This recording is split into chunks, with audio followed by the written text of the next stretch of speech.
Welcome back to our virtual Mishnah Berurah share. We are holding in Mishnah Berurah Chelik Vav. We are continuing to learn Hilchos Rosh Hashanah, and we'll be learning today Emir Hashem Daf Samach Ches Amud Beis. We begin on the top of Samach Ches Amud Beis with Siman Tav Kuf Tzadik Vav, and the Mechaber did not give Siman Tav Kuf Tzadik Vav a title. Uboy Sif Echad, and here we have one Sif. Says the Mechaber, La'achar HaTfilah, after davening on Rosh Hashanah, at the end of davening, Miriam teruah gedolah.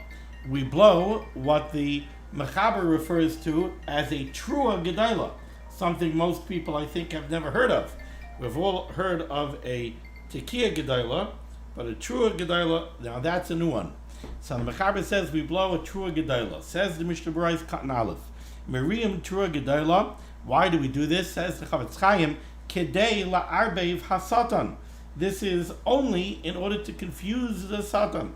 Why do we need to confuse the satan at the end of davening? So we know that we blow the tekiyas to meyushiv before musaf, and we said one of the reasons for that is we want to be ma'arbev the satan. We don't want the satan to be mekatreg when we go to daven musaf, because when we go to daven musaf and we recite malchiyos, zichronos, v'shofros, that's the time that in Shamayim they start to judge us, and before the judgment that's going to come during Musaf, we want to be ma'arbev the Satan. Over here, we're being ma'arbev the Satan after davening. Says the Chavetz Chaim, why?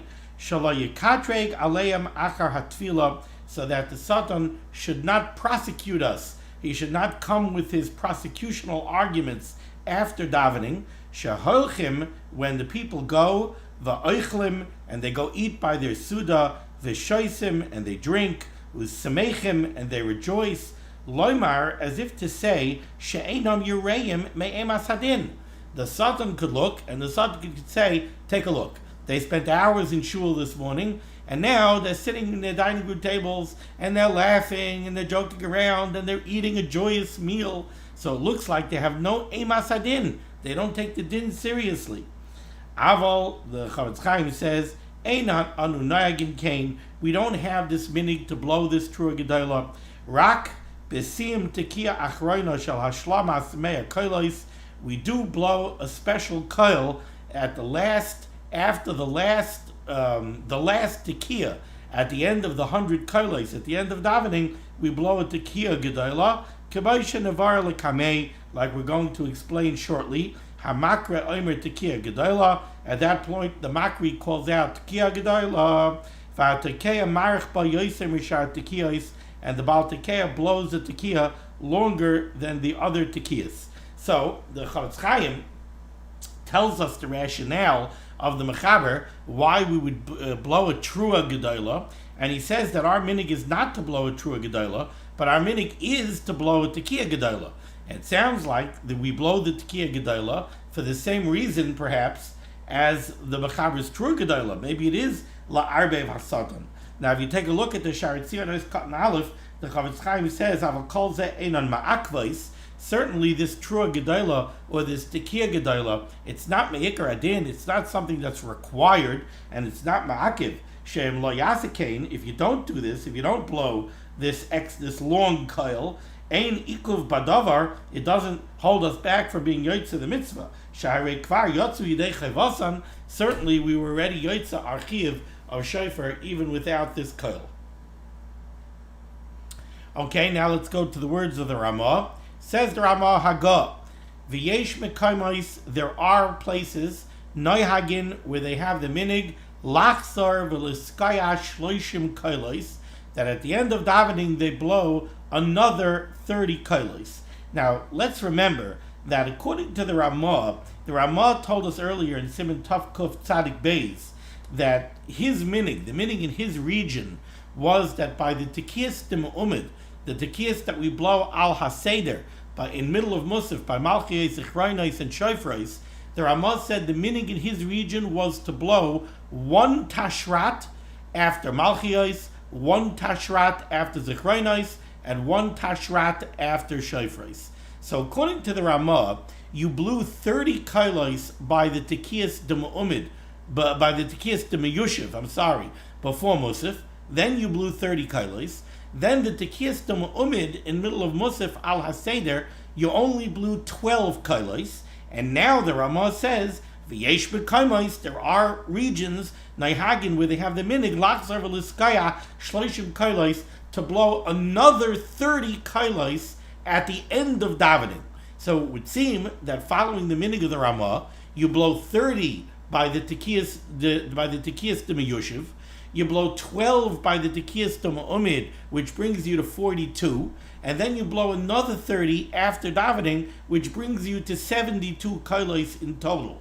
Now, the Taz says that the reason for this Ramah, why are we blowing another 30 kailos at the end of davening?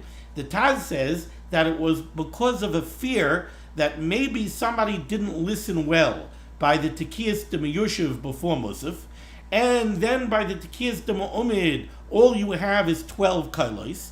And by the tekiyas umid, we're relying on a kula, according to the Ramah. We're only blowing tashrat. We're blowing tashrat 3 times.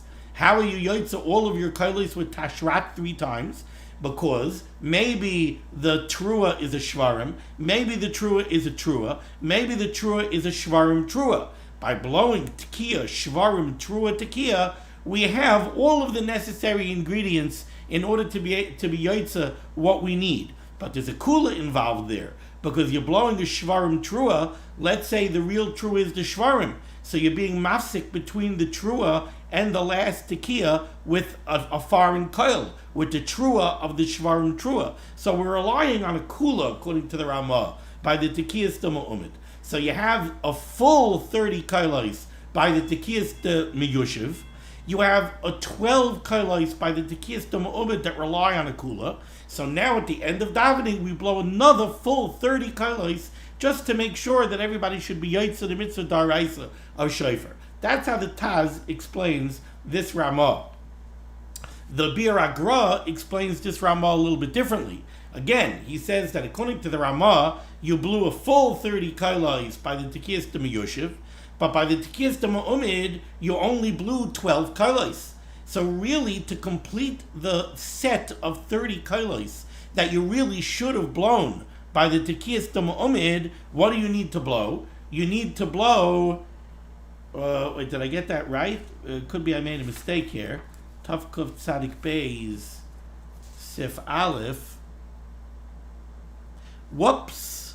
No, I think I'm right. Yeah. No, I am right. So according to the Mechaber, not according to the Ramah, the Berurah, I think, explains this Ramah according to the sheet of the Mechaber. Says that the Mechaber said in Tavkov Tzadik Beis that you blow after Malchiyos Tashrat, after Zechronos you blow Tashat, Tekiah Shvarim Tekiah, and after Shofros you blow Tarat, Tekiah Teruah Tekiah. Now, if you wanted to complete the Tekiyas umid and you wanted to have a full 30 kailos, you would have to add 2 tashrats, 2 tashats, and 2 tarats. Says the Gra, that's what the Ramah means here. The Ramah means that according to the minig of the Mechaber, there were those areas where they had a minig that after davening, they would blow those kailos. They would blow another 2 tashrats, another 2 tashats, and another 2 tarats, so that you complete the tekiyas umid into 30 kailos. Okay. Now let's see the Mishnah Berurah here is cut and base. The Mishnah Berurah says shloishim kailos. The Ramah said that you have places where the minig is to blow another 30 kailos after davening. Ubishla kasav, and the Shla writes liskaya meya kailos, that we should make sure to blow 100 kailos over Rosh Hashanah day. And how do you hit 100? Dainu shloishim di yeshiva. You have the 30 kailos of the tekiyas demiyushiv, va'tekiyos shel sidarim, and then according to the Shla, you have another full 30 kailos of the tekiyas umid, because the minig of the Shla is our minig. After Malchiyos, we blow Tashrat, Tashat, Tarat. After Zechronos, Tashrat, Tashat, Tarat. And after Malchiyos, Tashrat, Tashat, Tarat. So we're blowing a full 30 by the Tekiyas Dim Umid. So we're up to 60. Ushloishim Achar Tefillah. Then we blow another 30 kailos. Tashrat 3 times, Tashat 3 times, and Tarat 3 times after davening. That brings us to 90. Ulehoisef oid ulehoisef oid, and then to add Shabbasak Hakol Yumei Kailos, and then we add another 10 Kailos at the end of davening to bring us to 100. Okay. Now let's complete the Ramah. Says the Ramah, on the second line, Ula'achar sheyotzu bazeh. After we finish blowing all of the kailos, each one according to his minig, ein liskaya oid bechinam. You should not blow shofar anymore on Rosh Hashanah day if it's purposeless. If you want to blow shofar to blow for somebody who wasn't Yaitza, you want to blow shofar for a group of women or what have you, then you could blow shofar if there's a tzorich. But to blow shofar for no reason, just to pick up the shofar and fool around with the shofar and blow shofar, that we do not do on Rosh Hashanah. Says the Mishnah Berurah is cut in Gimel, ein liskaya oid. We don't blow again on Rosh Hashanah for no reason. Says the Chavetz Chaim, the kevan she'ein tzarich, because since we don't have a need to blow shofar, if we're just blowing shofar needlessly, having kechol shar Yom Tov, Rosh Hashanah is no different than any other Yom Tov, she'aser liskaya, when it's aser to blow shofar, mishum shvus. We know that always on Shabbos and on Yom Tov, there's always a gzera. You're not allowed to. There's a gzera of hashmas koil.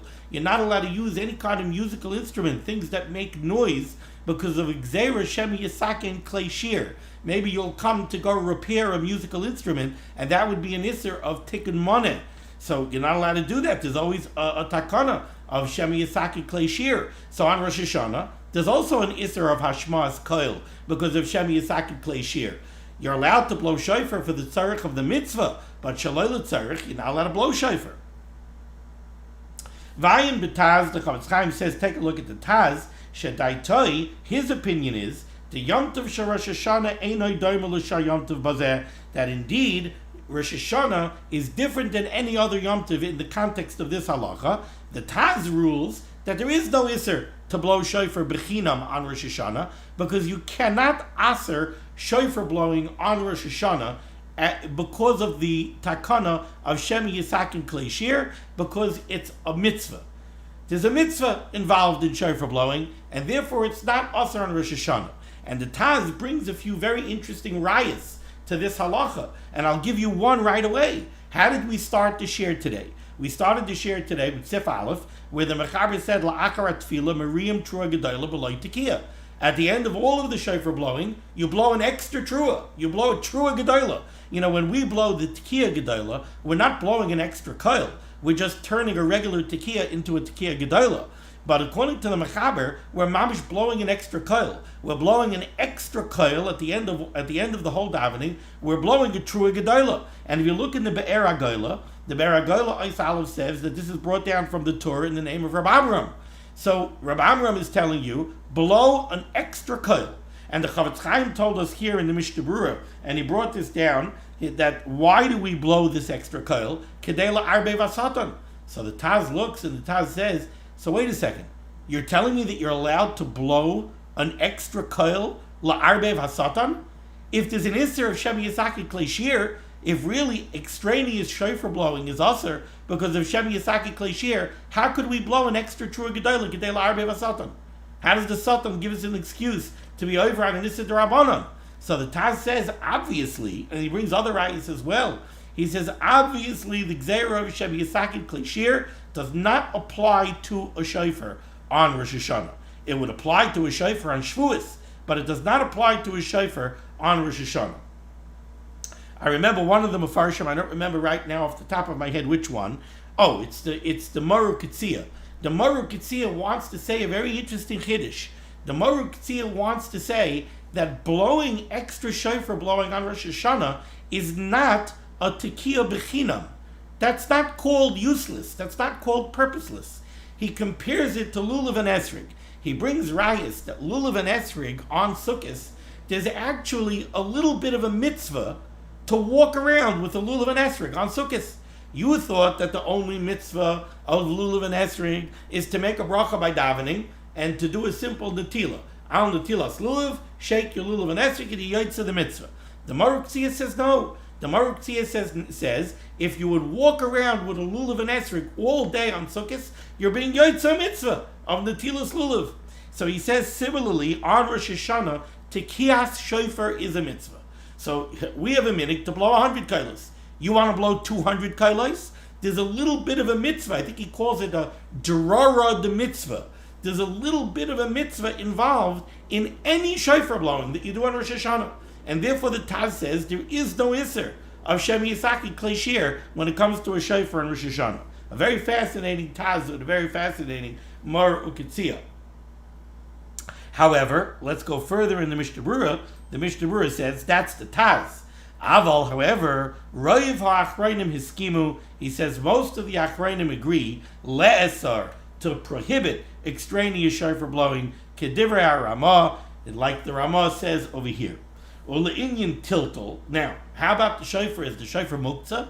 If you're telling me that extra shofar blowing is aser, so maybe once you were yotzei the mitzvah, you put the shofar down, maybe now the shofar is muktzah. Says the Chavetz Chaim, no.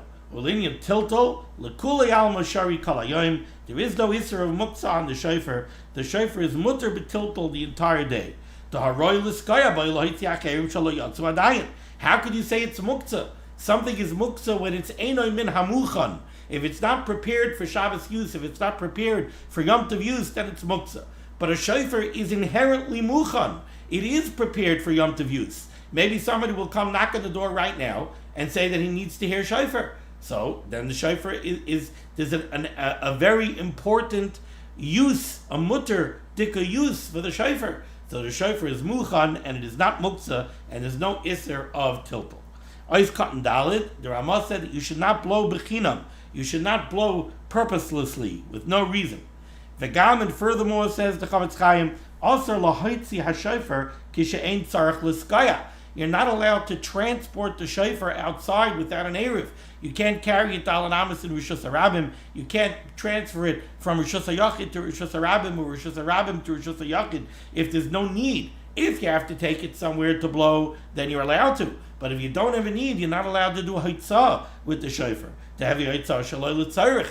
We know that purposeless haitzah on Yom Tov is aser. It's not the way many people think that there is no isser of haitzah on Yom Tov. According to most, there is an isser of haitzah on Yom Tov. But it's mutter if you have epis at tzarich. But if there's no tzarich at all, you're not allowed to do haitzah. Vayin Siman Tavkuf Yud Chesef Aleph Bahagah, that's where the Ramah says in Hilchas Yom Tov that you're not allowed to do haitzah with things that's totally purposeless.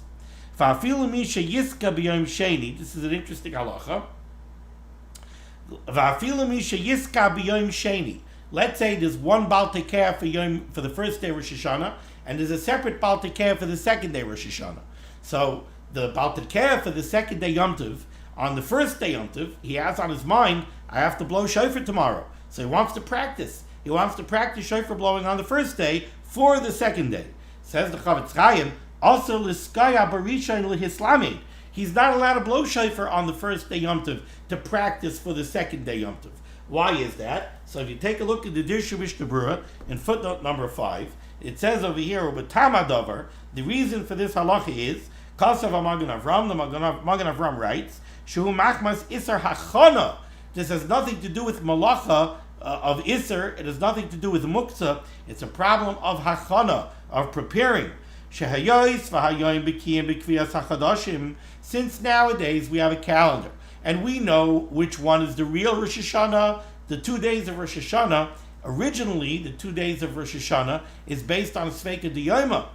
In the end, in the Chazal were already misakin by Rosh Hashanah that Rosh Hashanah was always 2 days, because you couldn't know exactly. Let's remember, Rosh Hashanah is Rosh Chodesh, and sometimes it was hard to know which day is the real Rosh Chodesh. So there were some times that the Levana, they saw the moon late in the day, and now suddenly, wow, so you mean today was Rosh Hashanah? And the Gemara says that one time they sang the wrong shira in the Beis Hamikdash, so they were masakin that Rosh Hashanah is always 2 days. But originally it's based on Sveika D'Yoma. But nowadays we have no Sveika D'Yoma. We have a calendar. So we know that the first day of Rosh Hashanah is the real Rosh Hashanah. So Nechshav Hayom Tov Rishon Kodesh. So when we go L'chumra, we look at it and we say that the first day is the real day of Yom Tov. V'Yom Tov Hasheni Nechshav Chayil. And in reality, the second day of Rosh Hashanah should really be weekday. Ve'ein kodesh meichen l'chayil, and you're not allowed to do Hashanah on Yom Tov for a weekday. So since on a certain level, the first day of Rosh Hashanah has more kedusha than the second day, because now that we have a calendar, we know that ultimately the first day of Rosh Hashanah is the real one, and the second day is the real D'Rabbanan Dika one. So we can't blow shofar to practice on the first day to do Hashanah for the second day. Now we continue in the Ramah. Says the Ramah near the end of the second line, Aval Kotan, a minor, afilu higia lechinuch, even if he's reached the age of chinuch, somewhere between 6 and 9 years old, mutter loymar lo sheyiska, you're allowed to instruct him to blow shofar in order to teach him how to blow shofar. It doesn't mean just to fool around. It means to teach him how to blow shofar. Umutter lo liskaya kol hayom, and he's allowed to do this all day long. That's not called doing it for no purpose at all. He's doing it to learn. He's doing it to learn how to be mekayim the mitzvah. Says the Mishnah Berurah, Ois Katan Hey. Mutter loymar lo sheyiska, you're allowed to instruct a minor to blow shofar. Hainu af lehishtadel lelamdoi oifen atekiyos. You could work together with him, teach him how to blow a shvarim, teach him how to blow a teruah. You're allowed to do that. Va'afilu achar she'enei aviv. Even somebody who's not his father is allowed to work with the child to teach him shofar blowing. Even though this other individual doesn't really have a chiyuv to be mechanech this child, he's not his father, still in all it's mutter. Mashma the mutter bazeh, the mechanech lekatan, because you're teaching a cotton. You're allowed to do that. Ois katan vav kol hayom, this is mutter all day. A katan kai, this is a reference to the katan. Dilu gadol, when it comes to an adult, hakvar kosav de liskaya oid bechinam. He's not allowed to blow bechinam. Tavkov tzadik zayin. In mutter lehisana is Rosh Hashanah, whether or not it's mutter, whether or not it's permissible to fast on Rosh Hashanah. Uboy gimel seifim, and here we have 3 seifim. Says the Mechaber.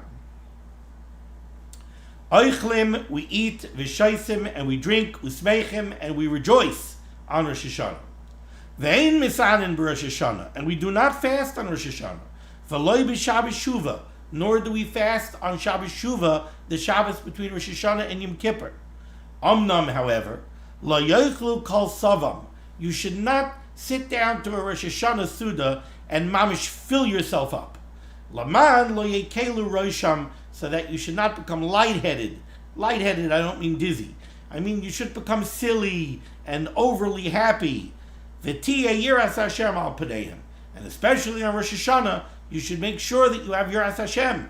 You shouldn't get pulled away after the Gashmias and lose your yiras Shamayim. Especially on Rosh Hashanah of all days, the Yom Adin, Ayom V'Noira, you have to make sure that you stay in that frame of mind of yiras Shamayim. Says the Mishnah Berurah Katan Aleph, Oichle v'shaisim usmeichim.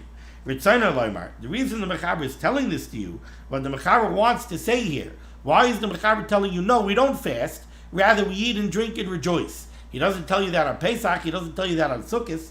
Explains the Chavetz Chaim, Ritzainer loymar. What the Mechaber wants to say is, Av shehu Yom Adin, even though it would seem on a certain level that it would certainly be appropriate to fast on Rosh Hashanah. Like I said, it's the Yom Adin Ayim V'Noira. We're all sitting in judgment. Who knows what's going to be? Mikamakim, nevertheless, mitzvah shal v'samachta b'chagecha shayich gam boy. The mitzvah v'samachta b'chagecha v'yisa ach sameach, it applies on Rosh Hashanah the same way it applies on Pesach, Shavuos, and Sukkot. Shagam hu b'chlal chag, because Rosh Hashanah is also called a chag. Kediksiv, like it says in Tehillim, Tiku b'chodesh shofar, on Rosh Chodesh Tishrei you should blow shofar. Ba'kesel Yom Chagenu.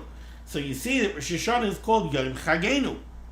V'nemar b'Nechemya Ches, and in the 8th parak of Nechemya it says, Ichlu mashmanim, you should eat fatty delicacies, u'shesu mamtakim, and you should drink sweet beverages, ki kadosh hayom la'adonenu, because today is kadosh. The pasuk over there is referring to Rosh Hashanah, and the pasuk says it's kadosh la'adonenu. It's sanctified to the Rabbeinu Shalom.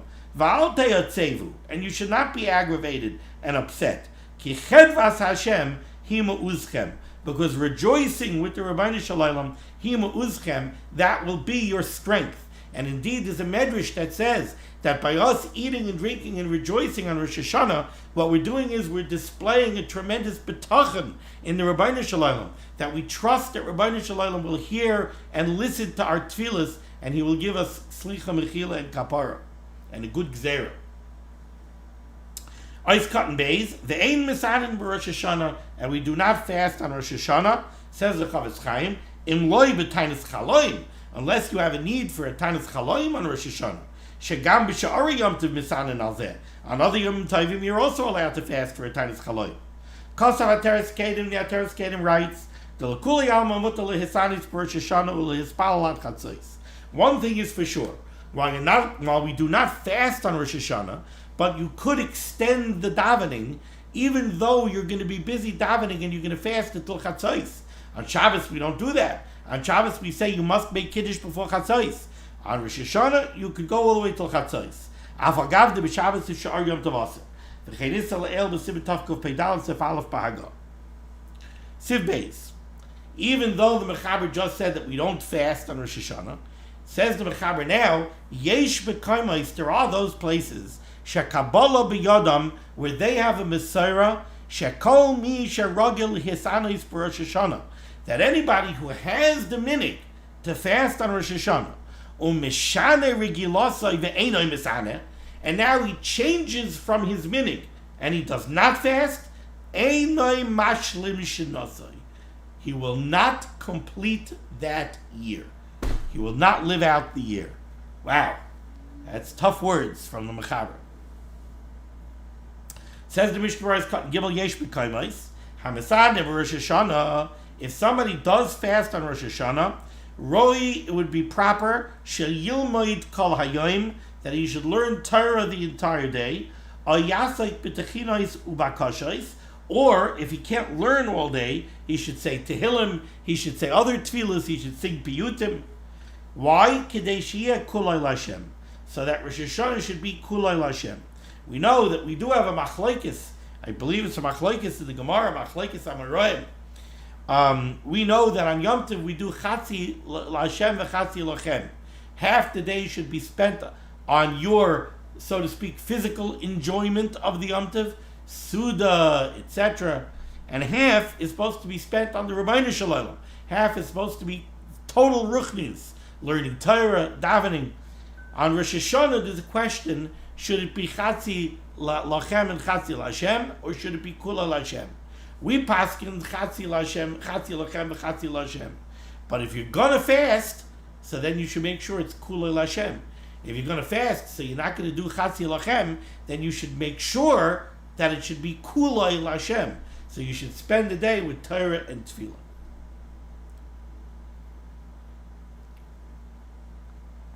Okay, continues the Mishnah Berurah, right by those cotton dollar for the Sharit Tzion. Kaswa Achrayim, the Achrayim right. Da'av Shem Avur Le'el B'Simen Tavkov Chav Zayin Siv Chaf. Even though we learned in Hilchas Yom Tov, in Simen Tavkov Chav Zayin Siv Chaf, Tahamisana also Lavasha La'acherim, we know that on Yom Tov, you're not allowed to cook from Yom Tov to Shabbos unless you have an Erev Tavshilin. Let's say you didn't make an Erev Tavshilin, and therefore you're not allowed to cook on Yom Tov for Shabbos.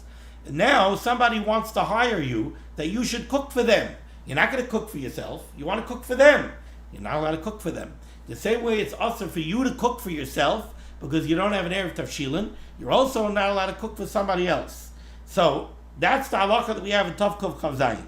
Says the Chavetz Chaim here, even though that's the halacha in Siman Tavkov Chav Zayin, Mikamakayim, nevertheless, Isha Hamishareses Beveis Bal Habayis, a woman who was hired to cook for somebody else, or